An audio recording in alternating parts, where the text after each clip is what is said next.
Apresentamos o estudo de domingo, Lições Espíritas, com Guaraci Silveira. Olá, meus irmãos, olá, minhas irmãs. Iniciando o Lições Espíritas de hoje. Hoje vamos falar sobre mais uma das leis morais que está contida na terceira parte do Livro dos Espíritos, das leis morais. É importante que a gente estude isso tudo que o senhor Allan Kardec nos deixou, para que a gente tenha uma ideia mais profunda da vida. Nessas leis morais estão inseridos conteúdos que nos justapõem aos nossos aprimoramentos, aquilo que nós devemos realizar para cumprir com galhardia aqui a nossa vida. Mas é preciso entender as razões das coisas. E não nas leis morais, nós estudamos isso. Por que uma coisa tem que ser assim? Por que a coisa deve ser de outro jeito? Por que nós devemos realizar dessa forma? Ora, nós somos espíritos ainda iniciantes nesse grande projeto da evolução. Nós precisamos entender isso, sabe, gente? Na hora que nós entendemos isso, a gente passa a ser humilde. E sendo humilde, a gente visualiza melhor as coisas. Sabe aquela pessoa prepotente, soberba, que não vê um palmo à frente do nariz e quer dar ordem, e quer impor o seu ponto de vista, quer impor as suas determinações? Claro, nós precisamos dos líderes, daqueles que gerenciam coisas, situações, mas é preciso que essas pessoas sejam apenas líderes do trabalho, daquilo que eles organizam, daqueles que eles propõem enquanto produções. Agora, espiritualmente, não. Cada um tem a sua dinâmica, cada um tem o seu progresso, cada um tem a sua estrutura, porque nós somos singulares com Deus. Quando Ele nos criou assim, apenas um.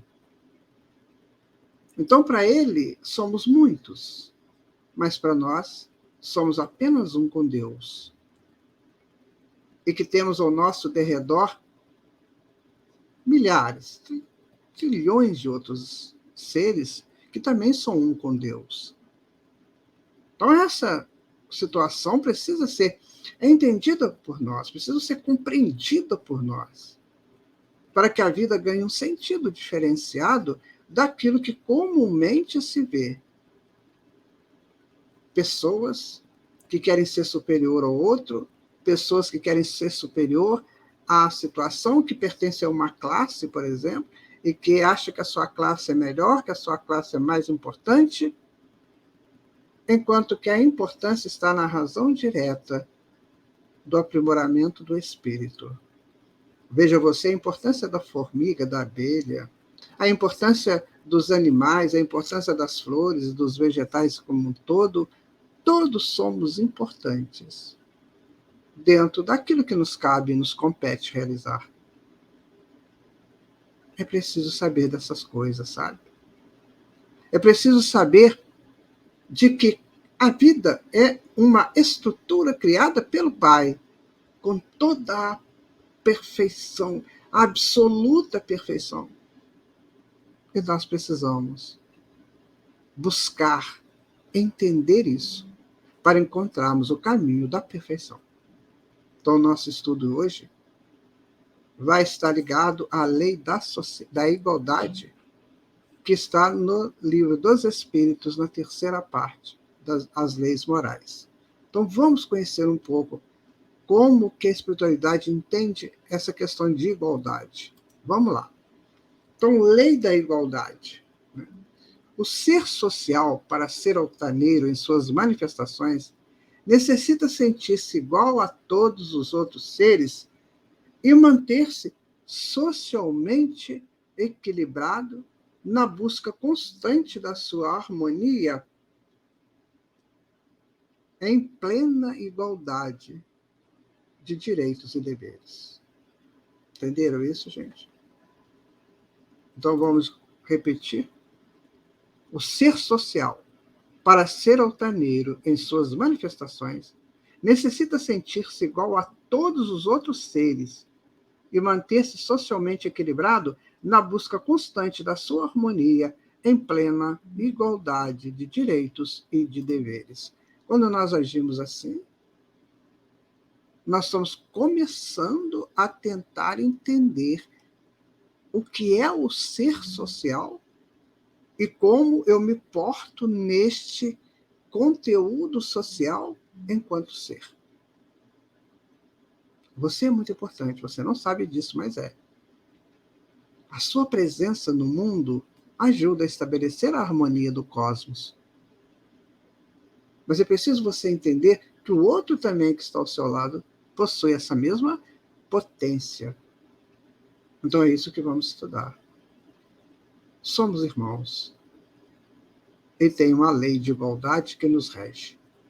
Vamos então ao nosso estudo de hoje, pedindo a Jesus que nos proteja, que nos ampare e nos oriente sempre, porque sem ele, meu amigo, minha amiga, fica muito difícil, quase impossível. Da lei de igualdade, né? Tirado, como diz, do Livro dos Espíritos, né? Então, Allan Kardec vai dizer, igualdade natural, é um subitem que ele utiliza nesse estudo. Tá? Então, questão 803. Pergunta Kardec, perante Deus, são iguais todos os homens? Perante Deus, são iguais todos os homens? Sim, todos tendem para o mesmo fim, e Deus fez suas leis para todos. Dizeis frequentemente, o sol brilha para todos, o sol é luz para todos, e enunciais assim uma verdade maior e mais geral do que pensais. Então, é assim, vamos analisar essa resposta dos espíritos, porque o sol está lá no centro do nosso sistema solar. E ele ilumina todo mundo. Ele não ilumina mais uns do que os outros. Então, ele está pronto para todos. Então, começa por aí. Se este astro, que está gerenciando, está mantendo o sistema todo, é para cada um de nós? Imagina você, né? O Sol é para todos.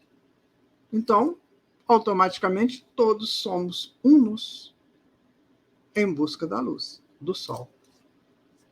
Se somos unos em busca da luz do Sol, automaticamente somos unos em busca da luz de Deus. Não é? Então, Allan Kardec faz um comentário aqui. Todos os homens estão submetidos às mesmas leis da natureza. Todos nascem igualmente fracos, acham-se sujeitos às mesmas dores, e o corpo do rico se destrói como o do pobre. Deus a nenhum homem concedeu superioridade natural, nem pelo nascimento, nem pela morte. Todos aos seus olhos são iguais. Você sabia, meu amigo, minha amiga, que uma das grandes dificuldades que as pessoas têm de seguir o cristianismo, aquele cristianismo puro, da origem que o Espiritismo está trazendo para nós, é exatamente isso. Entender que todos somos iguais.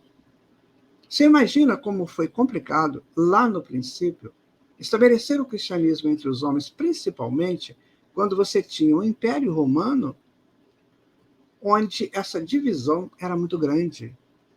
O império e o resto. As castas de nobreza, as castas sociais superiores, eram tidas como além, muito além daquele povo pobre, né? Aquele povo miserável que perambulava pelas ruas. Vocês nem imaginam como é que era esse perambular de mendigos naquela época. Hoje a gente tem uma pequena amostra, muito pequena, do que era antigamente. Então, como é que você ia entender que aquele mendigo, aquela criatura ali pedinte, suja, sabe, desnutrida, pode ser igual a um rei, a um soberano? Isso foi muito difícil. Aliás, não foi, está sendo difícil entender isso. Por mais que as pessoas se digam, não, eu sei, são meu irmão, minha irmã, mas lá no fundinho sempre tem essa divisão entre eu e ela, eu e ele. Eu sou superior. Mesmo as pessoas que fazem cursos superiores nas faculdades, nas extensões, quase sempre se acham superiores àqueles que ainda não conhecem o que ele conhece de conteúdo acadêmico. Mas ele se esquece que aquele pãozinho que ele come todo dia foi plantado, às vezes, por uma pessoa tão simples. Então, por isso que somos iguais, porque uns necessitamos dos outros. E se eu sei mais do que o outro, meu dever é ajudá-lo e não subjugá-lo àquilo que eu acho que sou superior. Continuando o nosso estudo, né? Questão 804, aí Kardec começa a estudar um subitem, desigualdade das aptidões. Esse estudo ele é bem completo, tá? Talvez um dos mais completos que eu já li sobre essa questão de igualdade. Então, vamos estar atentos às informações que vamos chegando aqui. Então, pergunta Kardec, por que não outorgou Deus as mesmas aptidões a todos os homens? Pergunta bem interessante de Kardec. A resposta vem, olha, Deus criou iguais todos os espíritos, mas cada um destes vive há mais ou menos tempo, e, consequentemente, tem feito maior ou menor soma de aquisições. A diferença entre eles está na diversidade dos graus da experiência alcançada e da vontade com que obram, vontade que é o livre-arbítrio. Vamos dar uma paradinha aqui para a gente fazer uma reflexão. Então, nós não fomos todos saídos de Deus ao mesmo tempo. Uns saíram antes, outros depois, estamos aí nessa busca. Que nesse processo tem o conteúdo de experiência já vivido e também como nós vivemos essa experiência, com boa ou má vontade. Então, se você encontra uma pessoa aí na rua, você deve pensar o seguinte, essa pessoa é de Deus. Seja quem for que você encontrar, essa pessoa é de Deus, mas ela pode ter saído antes ou depois de mim. Ela pode ter obrado muito melhor que eu na sua evolução. Então, como é que eu posso julgar uma pessoa que eu não sei o momento que ela foi nascida de Deus e como ela atuou até aqui para chegar no homem? Só que para chegar no homem, ela trabalhou muito. Trabalhou, digamos para você assim, bilhões de anos, só para chegar no homem. Então, como é que eu posso achar que sou superior a essa pessoa? Quando eu também estou no mesmo caminho dela. Pode ser que, neste momento, eu vista um terno, uma roupa elegante, e ela não consiga fazer isso. Mas e a nossa alma? Vestirá o quê? Está vestida de quê? Já tem a túnica nupcial, como disse Jesus? Isso bom para a gente pensar, né? Então, continuando a resposta, olha, daí os se aperfeiçoaram uns mais rapidamente do que outros, o que lhes dá aptidões diversas. Necessária é a variedade das aptidões, a fim de que cada um possa concorrer para a execução dos desígnios da providência no limite do desenvolvimento de suas forças físicas e intelectuais. A espiritualidade vai dizer o seguinte, olha, cada um é criado para exercer uma função. Está íncito nas suas aptidões, que vão variando. Às vezes, num momento, eu sou cozinheira, sou alfaiate, sou costureira, sou médico, sou médica, sou advogado, sou advogada, sou gari, porque tudo isso faz parte do conjunto dos aprendizados. Então, um dia nós vamos passar dessa fase inicial e vamos exercer outras atividades. Mas essa base que estamos fazendo aqui é de suma importância para aquele futuro que nos espera, né? Bom, o que um não faz, fala o outro. Assim que cada qual tem o seu papel útil a desempenhar, demais sendo solidários entre si todos os mundos, necessário se torna que os habitantes dos mundos superiores, que na maioria foram criados antes do vosso, nenhum do vosso venho habitá-lo para vos dar o exemplo. Então, observe que os espíritos superiores, eles vêm até nós para nos ajudar, para nos dar exemplo desses seres que habitam mundos superiores. Eles encarnam aqui, no plano físico da Terra, para dar para nós ajudas para o nosso entendimento, para o nosso crescimento. Não é? Então, vem um conjunto de solidariedade nisso aí. Um ajudando o outro. E nós também, do que nós já conseguimos entender, nós podemos ajudar a outros espíritos que estão iniciando. Então, não queira você achar que você vai morrer e vai para o céu tocar harpa para Deus. Esse negócio de tocar harpa é outra história. Nós vamos trabalhar. Pode ser que a gente desencarne e alguém venha nos convidar para irmos para um mundo que está começando agora, um mundo onde habitam criaturas primitivas, para a gente ir lá dar uma ajuda. E eu vou aprender como é o início, que está gravado em mim, mas eu já esqueci. Isso é fantástico. Meu amigo, minha amiga, se prepare, porque você não tem fim. Então você vai trabalhar muito, vai aprender muito, vai se enriquecer muito com tudo isso. Bom, na questão 805, Kardec pergunta: passando de um mundo superior a outro inferior, conserva o espírito integralmente as faculdades adquiridas? Eu vou para o outro mundo. Eu levo aquilo que eu aprendi? Sim. Já temos dito que o espírito que progrediu não retrocede. Poderá escolher, no estado de espírito livre, um invólucro mais grosseiro, ou posição mais precária do que as que já teve. Porém, tudo isso para lhe servir de ensinamento e ajudá-lo a progredir. Não é o que nós estávamos falando, meu amigo, minha amiga? Então, a gente pode ir para um mundo inferior ao da Terra para ajudar. Nós vamos vestir um corpo mais embrutecido? Sim, porque o nosso corpo físico já evoluiu, né? Mas lá não, lá está no processo de evolução, dos primeiros processos de evolução. E aí nós podemos vestir aquele corpo. Vejam vocês, se você pode colocar uma pepita de ouro num jarro de barro, ela não vai deixar de ser pepita de ouro. Assim é. Se nós tivermos que habitar um corpo inferior, ainda bem rudimentar, bem antigo, né, os primitivos, nós seremos aquela alma, ouro, que já conseguimos ser hoje. Então isso é fantástico. Isso quer dizer o seguinte: todos somos solidários, somos fraternos. É assim que Deus nos criou, é assim que Deus vai nos orientando para crescermos. Kardec faz um comentário aqui, ó.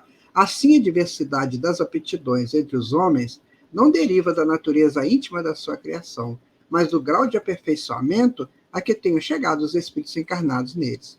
Deus, portanto, não criou faculdades desiguais.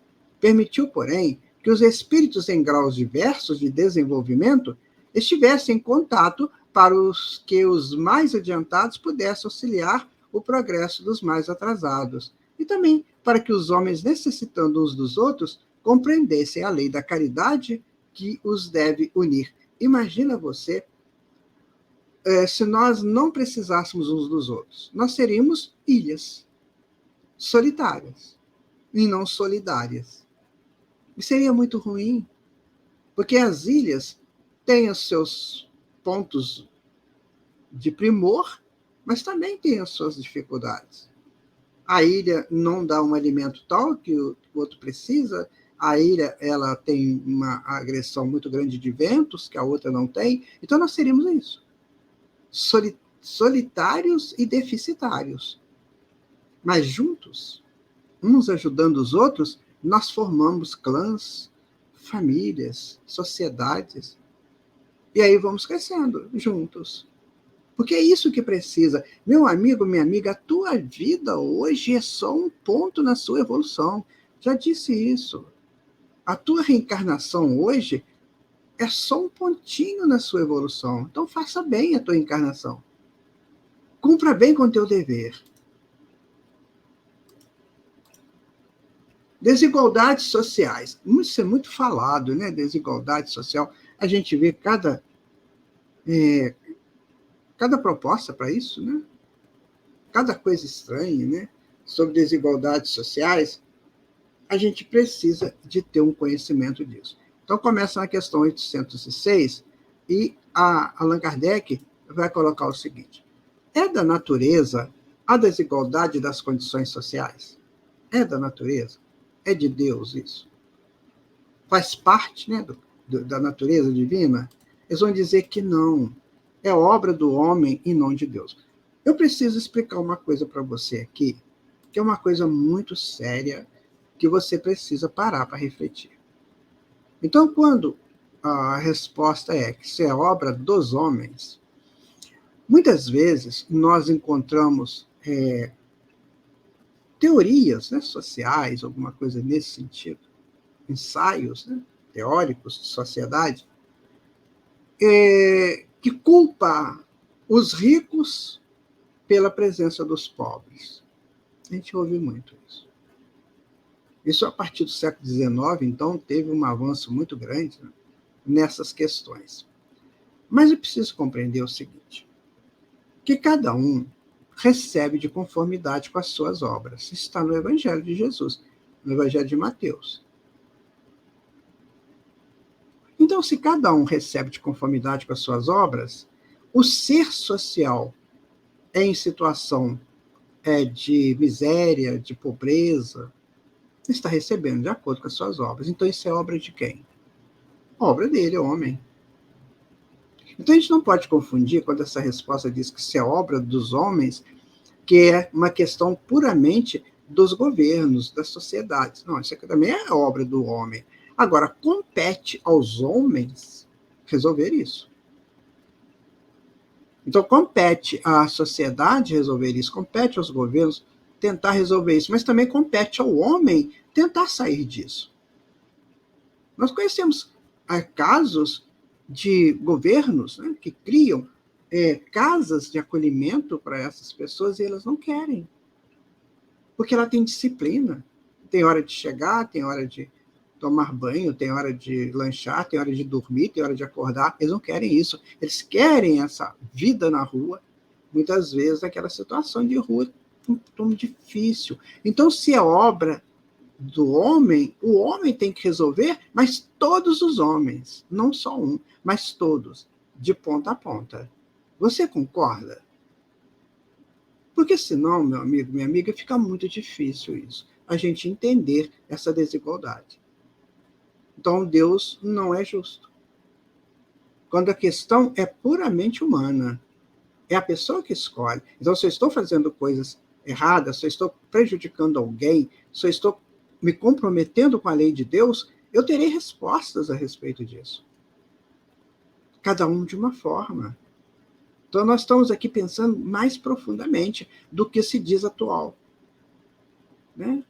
Há tanta pobreza no mundo, sim, mas tanto rico quanto pobre tem que buscar acabar com isso. Não só os ricos. Ricos e pobres.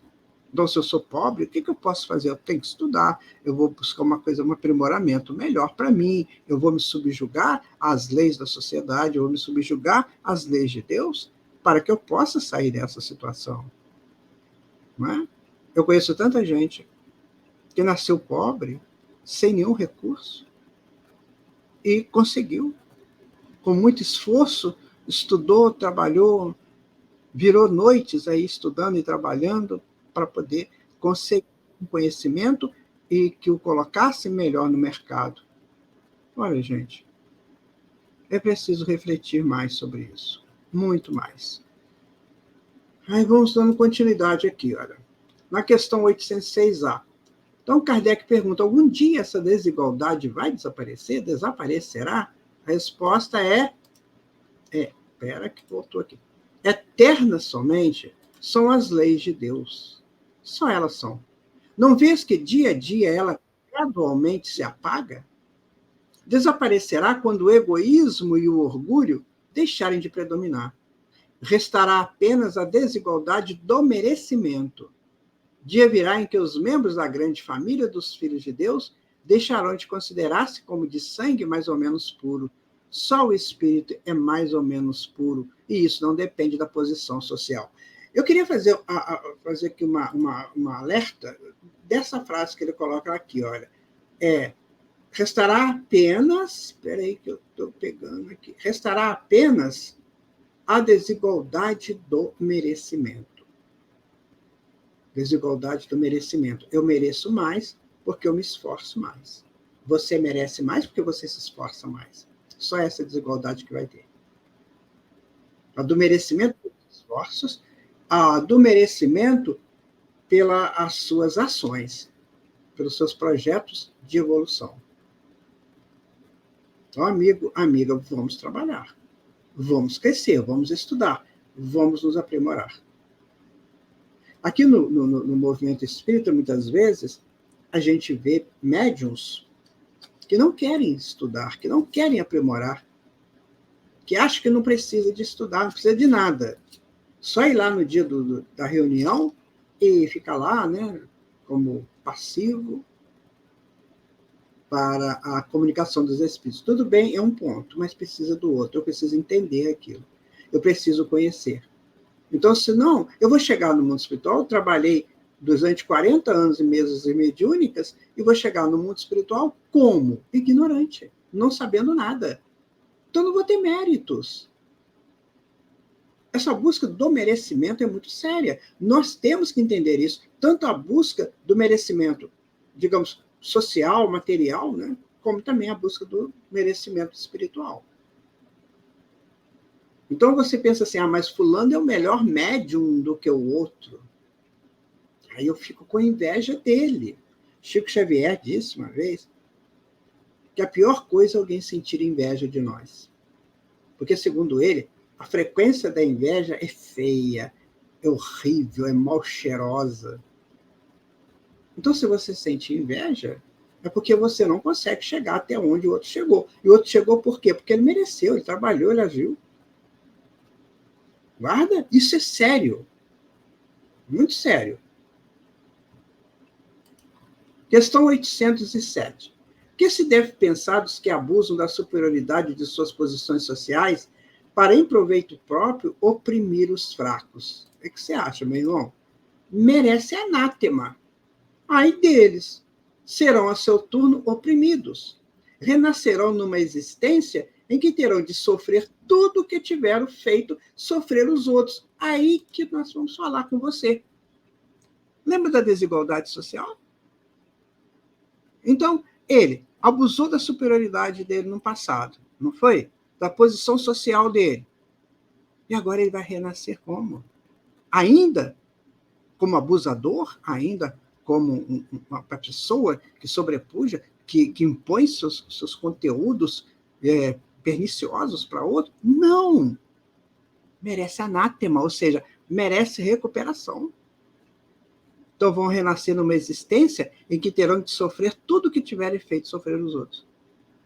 Não quer dizer que todas as pessoas que você vê em sofrimento, em situações de desigualdade social, estejam nesse ponto, porque muitas vezes o espírito pede essa prova. Mas isso tem que ser entendido por você. Para quando você vê um fato assim, não dá uma opinião sem refletir, sem fazer uma prece, para que a sua opinião seja sensata, justa. Desigualdade das riquezas.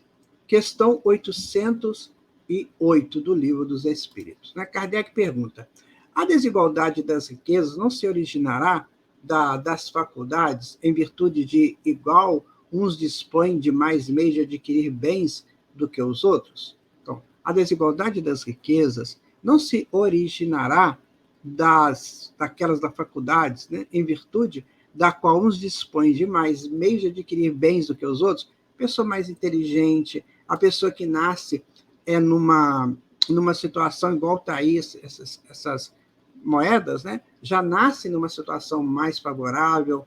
Então, a pergunta de Kardec é essa. Vamos ver o que eles respondem. Olha, sim e não.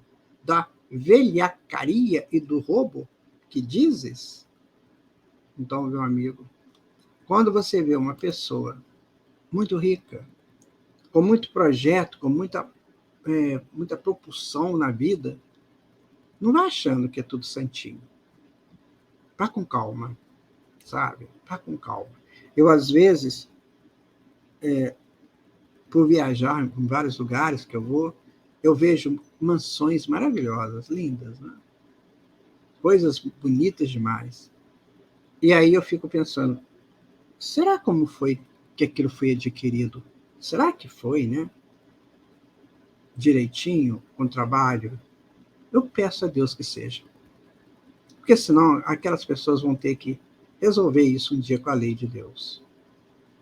Então, essa desigualdade das riquezas não tem que ser visto por nós nem como uma coisa muito ruim, nem uma coisa extremamente perfeita. Às vezes, né, esse que eu acho que foi buscado com toda aquela pujança do trabalho, da inteligência, né, da dedicação, às vezes não foi bem assim. Por isso, meu amigo, minha amiga, nós temos hoje na sociedade, olha, na verdade, né, o mundo é um livro aberto para a gente estudar. Tudo que você vê aí merece uma análise. Para você não ficar nem triste porque não tem aquilo, né, e nem muito, né, faustoso porque tem. Vamos com calma, porque tudo é de Deus. Tudo é de Deus, gente. Tudo, tudo, tudo, tudo. A tua unha é de Deus. Até você é de Deus. Então, se tem essas desigualdades, tem uma razão. Pode ter certeza, porque qual é o pai que quer que um filho seja melhor que o outro? Não, ele pode perceber as diferenças, mas ele não quer. Ele provavelmente vai ajudar aquele outro que não tem a pujança daquele primeiro, ou daquele outro. Você pensou Deus conosco? Como é que ele age conosco? Agora ele vai nos educar, né, gente? Não tenhamos dúvida disso. Questão 808. Né? Mas a riqueza herdada, essa não é fruto de paixões más. Kardec coloca isso. Que sabes a esse respeito? Busca a fonte de tal riqueza e verás que nem sempre é pura. Sabes, porventura, se não se originou de uma expoliação ou de uma injustiça? Mesmo, porém, sem falar da origem, que pode ser má, acreditas que a cobiça da riqueza, ainda quando bem adquirida, os desejos secretos de possuí-la o mais depressa possível, sejam sentimentos louváveis? Isso que Deus julga e que te asseguro que o seu juízo é mais severo que os dos homens. Então, às vezes, gente, só de querer, né, assim, muito uma riqueza, ficar com aquela, sabe, aquela coisa de eu preciso ser rico, eu quero ser rico, isso é perturbador. Né? Por quê? Ele está movimentando energias de uma maneira muito estranha. Não está buscando a forma correta de fazer isso. Tudo que vem de Deus vem com naturalidade. Tudo. Você não vê, de repente, uma chuva torrencial acontecer na sua cidade. Ela avisa, as nuvens vão se formando, vão se aglutinando, aí começam os encontros ali das nuvens, começam a dar raios, o som dos raios que é o trovão, e aí vai. Você sabe que vai chover, ele te indica, vai acontecer isso. Então, a lei de Deus é assim. Agora, se a pessoa, se de repente, num segundo, as nuvens acontecem e chovesse, te pegava desprevenido, não pegava? Então, tudo que vem de Deus vem com harmonia. Não vem nessa loucura, nessa busca exagerada do eu quero, vai ser assim, do jeito que eu quero. Entremos para valer no conteúdo dessas informações. Né? Aos que mais tarde herdam uma riqueza inicialmente mal adquirida, alguma responsabilidade cabe por esse fato? Eu herdei uma coisa que foi mal adquirida, mas eu sou herdeiro. Isso tem algum mal nisso aí? Vamos ver a resposta. Olha, é fora de dúvida que não são responsáveis pelo mal que outros hajam feito. Sobretudo, se o ignoram, como é possível que aconteça. Mas fica sabendo que, muitas vezes, a riqueza só vem ter às mãos de um homem para lhe proporcionar ensejo de reparar uma injustiça. Feliz dele, se assim o compreende. Se a fizer em nome daquele que cometeu a injustiça, a ambos será a reparação levada em conta, porquanto, não raro, é este último quem a provoca. Então, a questão 809. Então, não tem jeito, meus amigos, minhas amigas. Tudo tem que ser justo. Mesmo que eu herde alguma fortuna. Então, eu vou saber essa fortuna como foi adquirida. E tem casos que, às vezes, eu renasço naquela fortuna para eu devolver para os outros aquilo que não pertencia àqueles que a formaram. Então, você vê esse movimento, né, de riquezas, como é interessante saber que isso tudo tem um projeto, isso tudo tem uma proposta. Aglutinou de maneira errada e injusta, devolverá, não tenha dúvida. Aglutinou de maneira justa, então vamos ajudar, porque nós temos recursos, então vamos ajudar aqueles que não têm. Vamos fazer uma oficina, vamos criar um trabalho, vamos montar uma empresa para que todos possam trabalhar, para que dê emprego, né? Tudo isso é para a gente pensar. Agora, tem pessoas que têm um monte de dinheiro no banco, rendendo juros, ele não ajuda ninguém, só ele se beneficia dos juros, né, daquele dinheiro, e vai desencarnar. Como é que ele vai dar conta disso lá no mundo espiritual? Já pensou? Tá? Tem gente que fala assim, é muito melhor, eu ganho mais com dinheiro rendendo juros do que trabalhando. Olha, isso é um erro, tá? A questão 810 agora. Sem quebra da legalidade, quem quer que seja pode dispor de seus bens de modo mais ou menos equitativo. Aquele que assim proceder será responsável depois da morte pelas disposições que haja tomado. Então, sem quebra de legalidade, quem quer que seja pode dispor de seus bens de modo mais ou menos equitativo, do jeito que ele acha que deve ser, né? Aquele que assim proceder será responsável depois da morte pelas disposições que haja tomado. Bom, toda ação produz seus frutos. Doces são os das boas ações, amargas, sempre os das outras. Sempre entendei o bem. Entendeu? Então, eu faço da minha fortuna o que eu bem entender. Ótimo. Eu faço o que eu bem entendo daquilo que eu disponho, né? E aí, como é que vai ser isso? Como é que eu vou responder por isso? Então, ele fala, é muito legal, né? Toda ação produz seus frutos. Doces são as boas ações. Amargas, sempre as ações erradas. Então, é preciso ter muita consciência, preciso ter muito conhecimento. Por isso que o Espiritismo está no mundo, para explicar isso para as pessoas. Você já viu isso em algum lugar? Acredito que não. Né? Eu gostaria, né, que você passasse isso para frente. Se você é professor, né, professora, se você tem uma presença social aí que você possa levar, se você tem rede social, explica isso, as pessoas precisam saber disso. Esse trabalho interessante, né, que a doutrina espírita nos oferece. Questão 811. Será possível e já terá existido a igualdade absoluta das riquezas? Será que isso já aconteceu? Todo mundo juntinho, todo mundo, né? Todo mundo sem ser pobre e rico, todo mundo igual? Vamos ver a resposta. Não, nem é possível. A isso se opõe a diversidade das faculdades e dos caracteres. Por quê? Porque nesse conjunto aí de riqueza e de pobreza, digamos, né, eu vou tendo estímulos para crescer. Se eu estou numa situação mais inferior, eu quero crescer.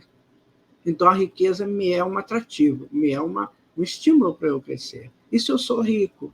Eu sei como é que é difícil a vida do pobre. Então, o meu estímulo é continuar agindo bem com aquilo que eu tenho para que eu não passe por dificuldades. Se eu passar por dificuldades, serão por provas, ou então por uma plena renúncia, né, para ajudar, como um grande missionário. Olha que interessante que são essas respostas que estão lá no Livro dos Espíritos. Né? A questão A, né, 811A. Há, no entanto, homens que julgam ser esse o remédio aos males da sociedade?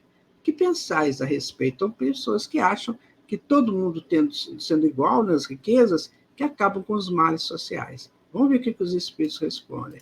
São sistemáticos esses tais, ou ambiciosos, cheios de inveja. Não compreendem que a igualdade com que sonham seria a curto prazo desfeita pela força das coisas. Combatei o egoísmo, que é a vossa chaga social, e não corrais atrás de quimeras. Então é melhor, porque se você tem a desigualdade social, né, você tem ainda uma ilusão de que você é poderoso, poderosa, se você é rico, né? Então, não é a questão que Deus vai resolver, vai ficar todo mundo igual. Não, nós é que temos que combater o nosso orgulho e o nosso egoísmo nesse trâmite natural da vida, nesse contexto de coisas, como ele coloca aqui. A gente que tem que ser grande para trilhar um e outro caminho. Você aí é rico, é pobre, ou é mais ou menos? Então, saiba lidar com a sua situação. Se você fizer isso equitativamente, você estará colhendo frutos bons, doces, como ele disse aqui atrás. Concorda? Bom, a questão 812. Por não ser possível a igualdade das riquezas, mesmo se dará com bem-estar? Não, mas o bem-estar é relativo e todos poderiam dele gozar, se se entendessem convenientemente. Porque o verdadeiro bem-estar consiste em cada um empregar o seu tempo como lhe apraza e não na execução de trabalhos pelos quais nenhum gosto sente. Como cada um tem aptidões diferentes, nenhum trabalho útil ficaria por fazer. Em tudo existe o equilíbrio. O homem é que o perturba. Então, meu amigo e amiga, você está aí no seu trabalho, você está satisfeito com ele? Não. O que você pode fazer para melhorar? Você quer sair dele? Mas aí você já está preparando um outro futuro para você? Então é assim, o bem-estar depende de nós. Ah, mas eu estou doente e eu estou sentindo muito mal. Então cure-se. Existem curas para todas as enfermidades, todas. Então pense qual é a sua enfermidade. Com certeza, a origem dessa enfermidade está numa ação errada que você aceitou do passado. Então vamos corrigir isso. As enfermidades vão indo através do meu esforço de correção, da minha vontade de ser diferente daquele processo de dor. Aí vem o meu bem-estar. Eu sou o construtor do meu bem-estar. 812A. Será possível que todos se entendam? Interessante essa pergunta, né? Os homens se entenderão quando praticarem a lei de justiça. Porque aí todo mundo vai respeitar o espaço do outro, o direito do outro. Questão 813. Há pessoas que, por culpa sua, caem na miséria. Nenhuma responsabilidade caberá disso à sociedade? Então, eles que causaram essa própria miséria. A sociedade tem responsabilidade disso? Mas, certamente, já dissemos que a sociedade é muitas vezes a principal culpada de semelhante coisa. Demais, não tem ela que velar pela educação moral dos seus membros? Quase sempre é a má educação que lhes falseia o critério, ao invés de sufocar as tendências perniciosas. Essa questão de má educação, né, a gente tem que analisar, porque muitas vezes o indivíduo não quer ser educado. Né? Ele não quer ser educado. E com isso a sociedade também não se preocupa. Ah, ele não quer, então deixa para lá. Mas não é assim. Sabe aquela pessoa réproba, né? Aquela pessoa que não dá passo para frente? O que a sociedade tinha que fazer? Tinha que trabalhar essa pessoa como irmão, como irmã. Vem cá, vamos ver o que está acontecendo com você. Por que você não quer? O que está havendo na sua vida? O que nós podemos te ajudar nisso? Então, se a sociedade tivesse um carinho maior com seus membros, ninguém seria assim. Todos se educariam. Mas, muitas vezes, a sociedade se impõe de maneira muito superior a essas criaturas. Deixam lá, né, no canto deles. E não buscam um projeto, às vezes, para ajudar. Ah, mas ele não quer ser ajudado. Então, vai chegar uma hora que ele vai ver a alegria dos outros, a felicidade dos outros, e a dele não chegou. E aí ele vai buscar. Eu conheço um caso de uma pessoa que vivia em situação de rua. Aquele estado que a gente conhece, né? E um dia alguém falou para ele, você não queria mudar, né? Você não queria, sei lá, ter um outro projeto, uma outra coisa assim. E aí ele começou a ouvir aquilo, gostou e tal, o resultado saiu dali, conseguiram um trabalho para ele. Sabe onde ele está hoje? Assentado numa reunião mediúnica, trabalhador de Jesus. E era situação de rua. Aquele caso é específico, a gente coloca aqui, ilustra perfeitamente. Quer dizer, a sociedade cuidou dele. E ele saiu daquela situação e hoje, além de ser um trabalhador profissional, como ele é também um trabalhador do bem numa mesa mediúnica, fazendo trabalhos lá junto à espiritualidade. Veja como é possível, né? Questão 814. Por que Deus a uns concedeu as riquezas e o poder e a outros a miséria? É recorrente essa pergunta, Kardec já fez, né? Para experimentá-los de modos diferentes. Além disso, como sabeis, essas provas foram escolhidas pelos próprios espíritos, que nelas, entretanto, sucumbem com frequência. Então, tem espírito que pede, às vezes, para vir pobre, né? Assim, miserável. Chico Xavier conta o caso, né, de uma pessoa que era miserável lá em Uberlândia, e todo mundo repugnava, né, a presença dele, e Chico, pelo contrário, dava todo carinho para ele era mal cheiroso, aquela coisa toda, né? Contava um caso várias vezes. Depois diz o Chico que quando o dia que ele desencarnou, quem veio buscá-lo foi o Senhor Jesus. Mas aqui os Espíritos estão dizendo que muitos sucumbem, né, nessa prova. Então precisamos ter um olhar diferente para essas pessoas que estão nessa situação, para ver assim, o que a sociedade pode fazer e que eu, enquanto ser social, posso fazer. Vamos continuar aqui, né, o nosso estudo, aquela questão 815. Qual das duas provas é a mais terrível para o homem? A da desgraça ou a da riqueza? Essa pergunta é bem comentada, né, em reuniões públicas. Vocês lembram disso? A resposta é: são, no tanto, uma quanto a outra.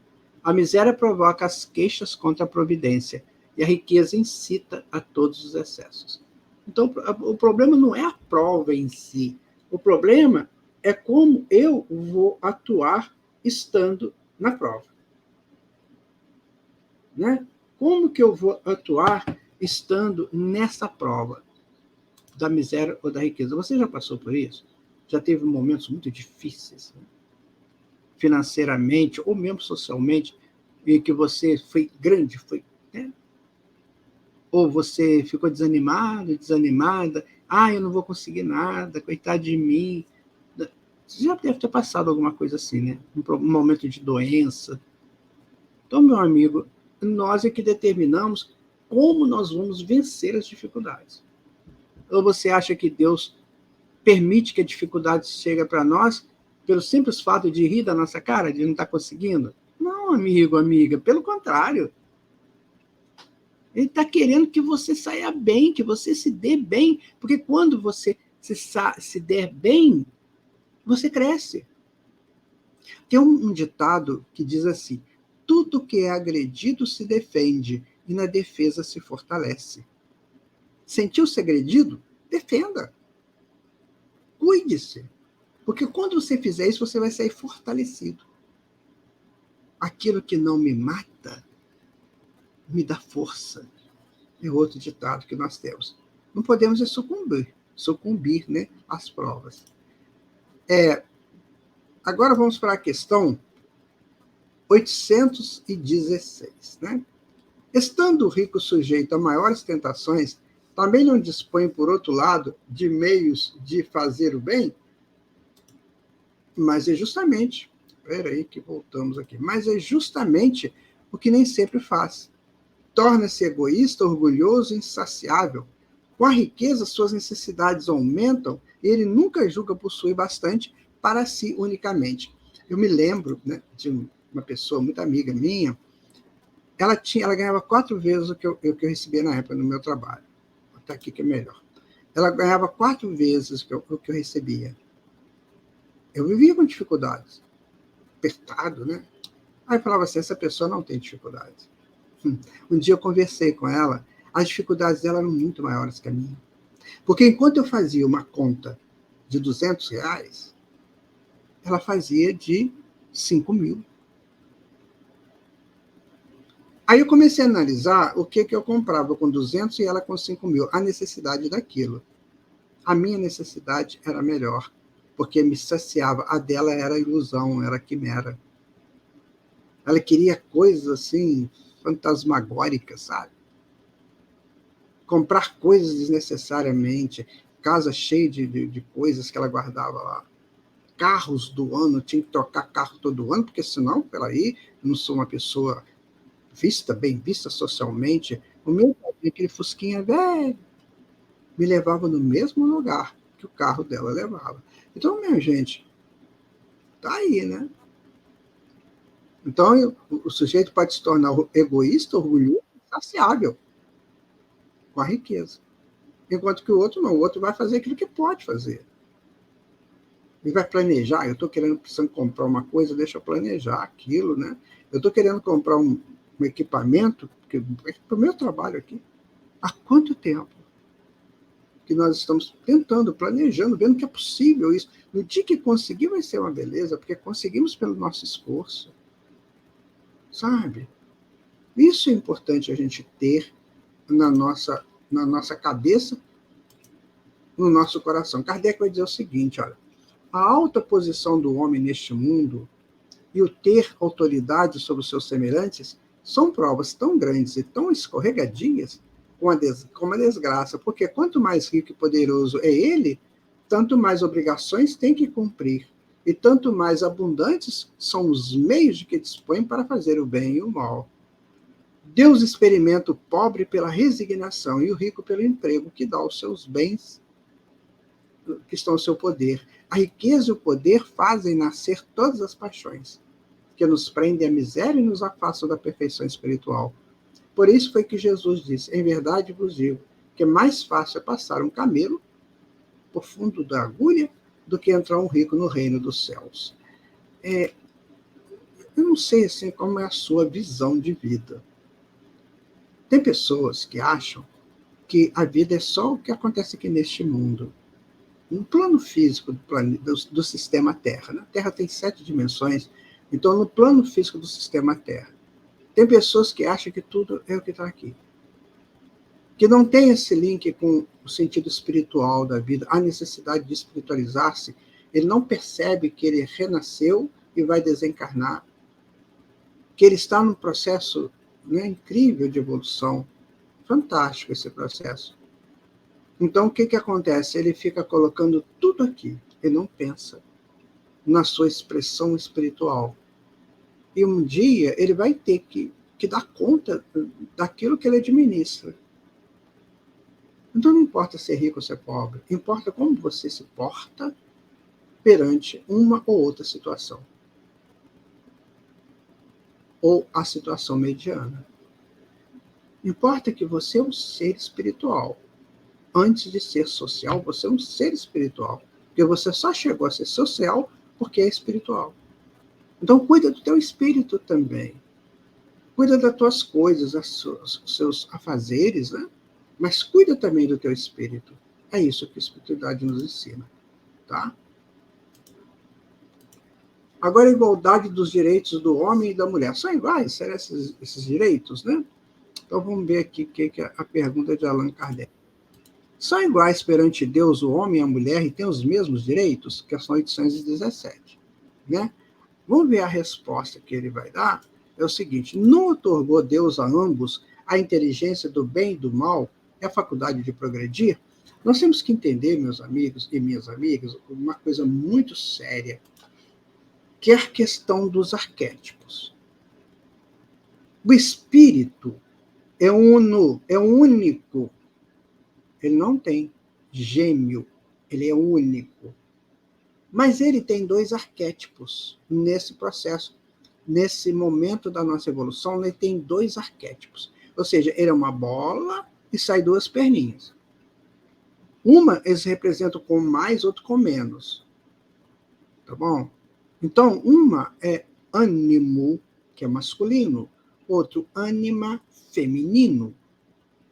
E o espírito, que é o gestor, que tem essas duas perninhas, ele tem que viver um tempo num arquétipo masculino, outro tempo no arquétipo feminino. Então, ele é igual. A diferença está no arquétipo, mas o espírito é o mesmo, independente de ser homem ou se é mulher. Estou colocando isso aqui para você não ter mais dúvida. E respeitar sempre o outro, o seu par. Então, se você é mulher, respeite o homem. Se você é homem, respeite a mulher. Porque você um dia vai trocar. E será respeitado ou respeitada da mesma maneira, na mesma proporção. Tá? Então, é isso que está aqui na resposta. A inteligência foi dada para todos eles. De onde provém a inferioridade moral da mulher em certos países? É a questão 818. Né?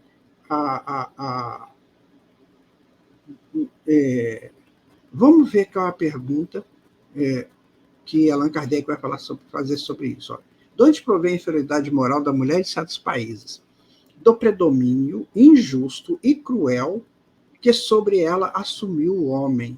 É resultado das instituições sociais e do abuso da força sobre a fraqueza. Entre homens moralmente pouco adiantados, a força faz o direito. Então, isso não é natural.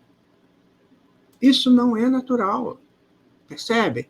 Isso é uma imposição de pouco adiantamento espiritual, muitas vezes de barbárie. Percebe? Então, são iguais. Aí você pode perguntar assim, mas e por que então que nasce mulher lá? Porque precisa. E esses espíritos que renascem nesses lugares, provavelmente não respeitaram quando estavam no arquétipo masculino. Ou então pede como prova. A gente tem sempre que pensar essas duas situações. Ou é uma solução do passado, ou é uma prova solicitada. Às vezes renascem lá para tentar mudar a situação. A gente vê muitas mulheres que fizeram isso.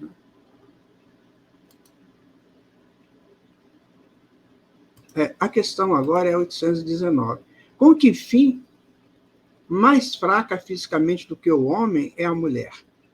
Então, a musculatura é diferente, né, do homem e da mulher. Kardec pergunta qual a finalidade disso. Resposta: para lhes determinar funções especiais.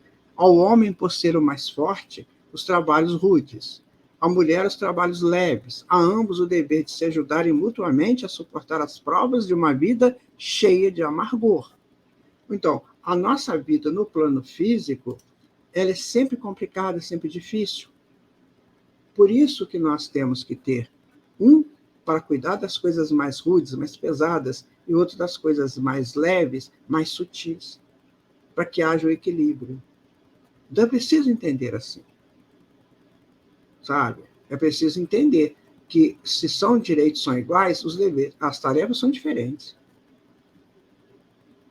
Né? Questão 820.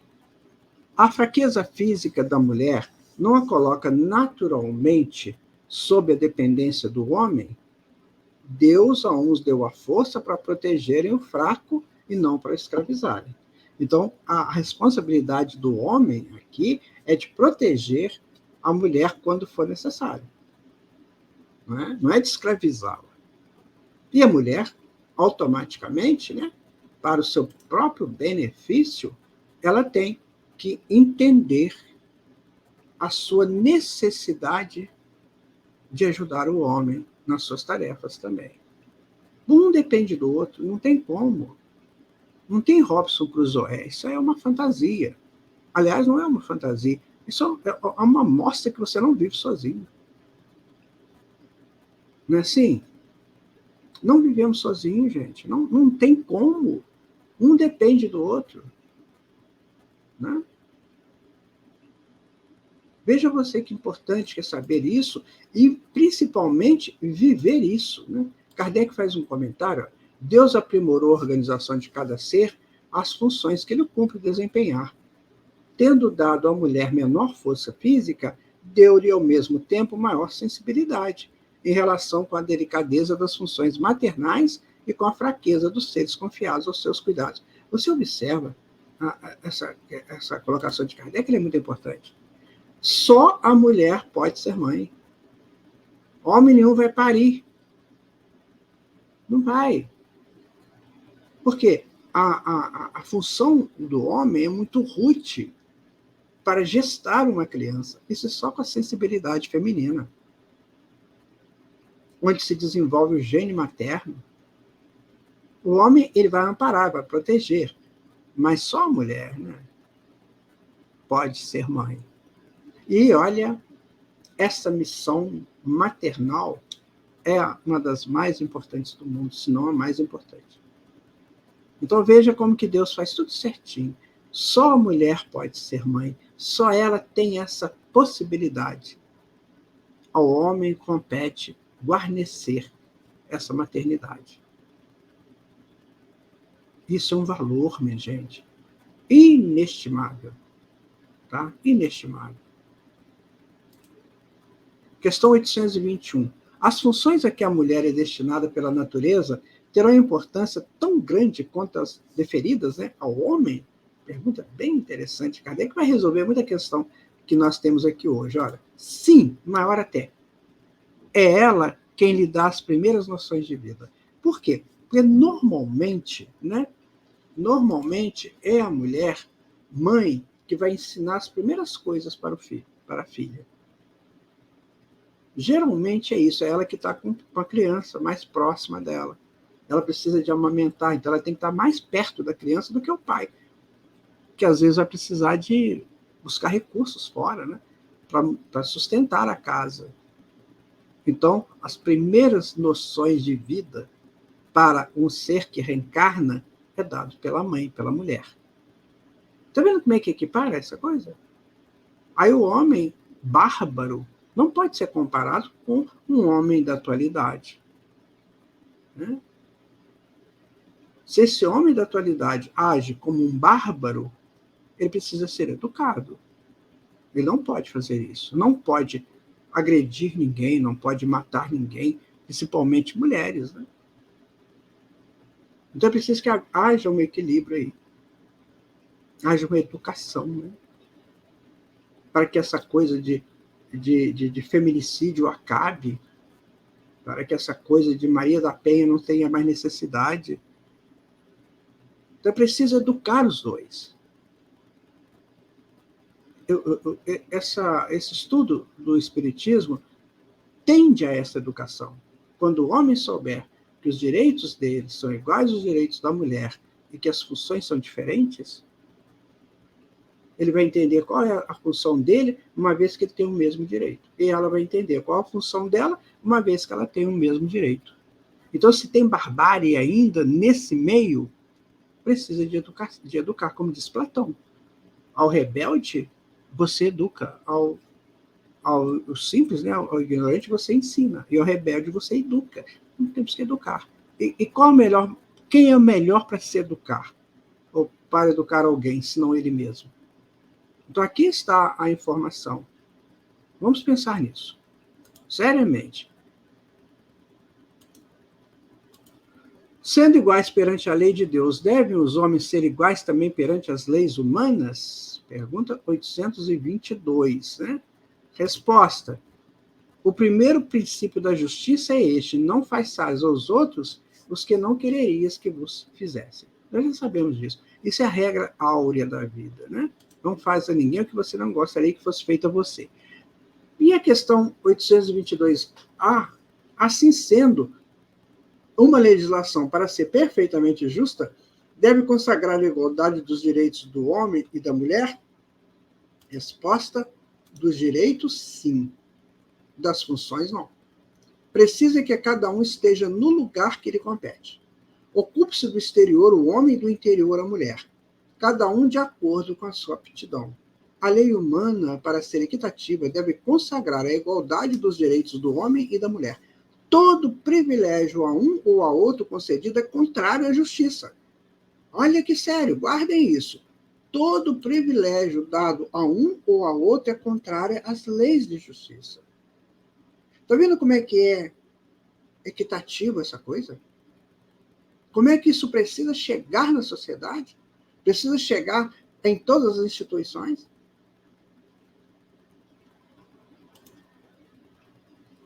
Sua escravização marcha de par com a barbárie que a gente estava falando.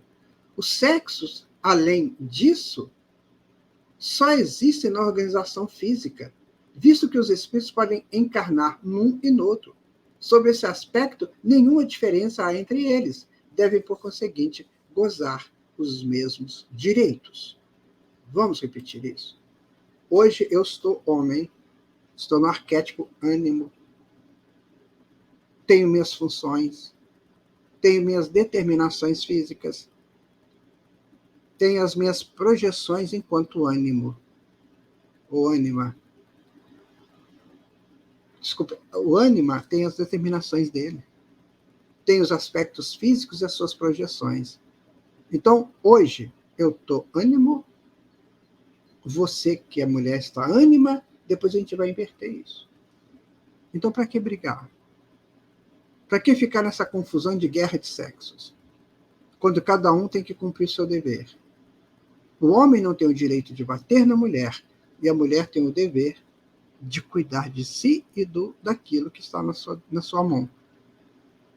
A mulher tem o dever de cuidar do seu lar. Um lar sem a mulher fica muito difícil. O homem pode ser ajustadinho, mas o lar vai ser confuso. A mulher pode ser até meio bagunceirinha, mas o lar vai ser mais harmonizado. Porque tudo isso são funções. São funções. Então, você que é homem e que tem essa mania de querer achar que pode agredir a mulher, pensa que você um dia vai virar mulher. E como é que você vai viver? Se você agrediu a mulher, você desrespeitou a mulher, não foi? Então, você como mulher vai ser respeitada? Isso aí tem que ser analisado, viu, gente? Muito seriamente. Para não entrarmos em erros primários aí da nossa evolução. Tá? Igualdade perante o túmulo. Você já viu uma coisa dessa? Igualdade perante o túmulo? Como é que Kardec trabalha essa situação, né? Então, ele vai, na questão 823, vai perguntar: de onde nasce o desejo que o homem sente de perpetuar sua memória por meio de monumentos fúnebres? Como? É um último ato de orgulho. Sabe? Último ato de orgulho. Você fazer um mausoléu, aquela coisa linda, maravilhosa, igual isso aí, olha. Até com colunas gregas, né? Não sei se jônicas ou dóricas, não estou conseguindo diferenciar, mas é uma coisa linda, né? É o templo da deusa. O que tem aí dentro, gente? Podridão. Não é assim? Como Jesus disse, podridão. Mas é um ato de orgulho, né? Tá vendo? Túmulo do meu pai, da minha mãe, do meu filho. Olha lá. Mas a suntuosidade dos monumentos fúnebres não é antes devida, às mais das vezes, aos parentes do defunto, que ele quer honrar a memória do que o próprio defunto? Às vezes a pessoa mesmo já não quer saber disso, mas tem os parentes que ficam, né? Questão 823A. Vamos ver a resposta. Olha só. Sim, há parentes desejosos de glorificarem a si mesmos. Assim, nem sempre é pelo morto que se fazem todas essas demonstrações. Elas são feitas para amor próprio e para o mundo, bem como por ostentação de riqueza. Supõe-se, porventura, que a lembrança de um ser querido dure menos no coração do pobre que no que ele pode colocar sobre o túmulo, senão uma singela flor? Supõe-se que o mármore salva do esquecimento aquele que na terra foi inútil? Essa é uma pergunta que eles respondem com perguntas, né? Então, quer dizer, a flor que aquele simplesinho vai lá e coloca no túmulo de quem ele gostou tanto, né? Gosta tanto, tem o mesmo valor dessa suntuosidade dessa, isso parte do coração. E ele ainda coloca que, às vezes, uma suntuosidade dessa está escondendo coisas negativas que a pessoa fez. Alguém passa lá, conhece o passado daquela pessoa que o corpo está ali, mas ele respeita o túmulo. Não, isso aí eu não vou ficar falando, não, né? É chato. Pode ser isso. Então, minha gente, nós estamos vivendo muito de formas, né? Nós temos que pegar mais conteúdo, vocês não acham? Reprovais, então, de modo absoluto a pompa dos funerais? Questão 824, né? Tem muita pompa por aí, né? Não, quando se tem em vista honrar a memória de um homem de bem, e justo e de bom exemplo. Aí sim, né? Desencarna uma pessoa do bem, né?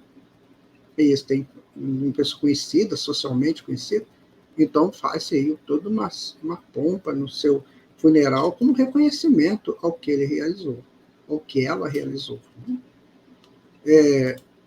Kardec vai fazer um comentário, né? O túmulo é o ponto de reunião de todos os homens. Ali terminam, inelutavelmente, todas as distinções humanas. Em vão tenta o rico perpetuar a sua memória, mandando erigir faustosos monumentos. O tempo os destruirá, como lhe consumirá o corpo. Assim o quer a natureza. Menos perecível do que o seu túmulo será a lembrança de suas ações boas ou mais. Mas a pompa dos funerais não o limpará de suas torpezas, nem o fará subir um degrau que seja na hierarquia espiritual. Eu fico lembrando aqui do dia que o senhor Allan Kardec desencarnou, né? 31 de março de 1869, e hoje tem lá, né, um dome, uma coisa assim. Mas parece que na época não tinha isso. Era uma coisa normal. Mas estavam ali pessoas de bem, né? Estava o maior astrônomo da época, né, fazendo um discurso. Camille Flammarion, falando da grandeza daquele espírito. Depois você pega no Obras Póstumas, tem esse discurso do Flammarion, tá falando, né, fazendo uma semelhança, né, dos astros, né, que giram nos céus, essa obra incrível que Kardec deixou. Ali estava, né, todo um funeral sem pompas, mas de um homem de muita grandeza, não é? Muito bem. A pompa dos funerais não o limpará de suas torpezas, nem o fará subir um degrau que seja na hierarquia espiritual. Então, meus amigos, minhas amigas, espero que esse estudo tenha atinado, né, a sua curiosidade de fazer essa pesquisa também. Lá no Livro dos Espíritos, nas Leis Morais, né, no tombo 3, Lei da Igualdade. Então, uma olhadinha para ver o que você pode tirar de valor para você. Tá bom? Olha, se você puder compartilhar esse estudo, é muito bom. Muito obrigado por você ter estado aqui. Fique com o Senhor Jesus, né? Na glória eterna do bem, né? E a gente vai se encontrando em outros momentos. Muita paz, muito obrigado. Que Deus nos abençoe. Abençoe você, sua família, os seus projetos superiores de vida, de nobreza e de enriquecimento espiritual. Tchau. Até o próximo momento, o próximo encontro. Obrigado por estar conosco nesse estudo. Esperamos você no próximo domingo para mais um Lições Espíritas.